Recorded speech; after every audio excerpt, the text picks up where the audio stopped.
মেরাদিয়ায় একটা construction building একটা ছেলে ঝুলে আছে এবং পুলিশ 6 রাউন্ড গুলি করছে। সেই ছেলেটা ও।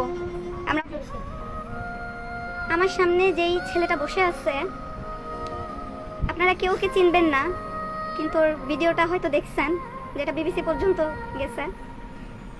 এই আন্দোলনের সময় একটা ভিডিও খুব ভাইরাল হয়েছিল যে মেরাদিয়ায় একটা কনস্ট্রাকশন বিল্ডিং একটা ছেলে ঝুলে আছে এবং পুলিশ 6 রাউন্ড গুলি করছে। সেই ছেলেটা ও। আমরা অনেকে ভাবছিলাম যে ছেলেটা হয়তো আর নাই, কিন্তু আল্লাহর অশেষ রহমত, আল্লাহ ওকে বাঁচায় রাখছেন। এই যে ছেলেটা আপনাদের সামনে বসা আছে, তোমার নাম যেন কি ভাই? হ্যাঁ, আমির। ওর নাম আমির হোসেন। এই যে ওর এই 2 পায়ে গুলি লাগছিল। ও এখানে ওর ফুপুর বাসায় থাকে।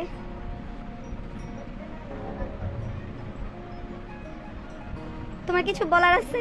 একটু বলো।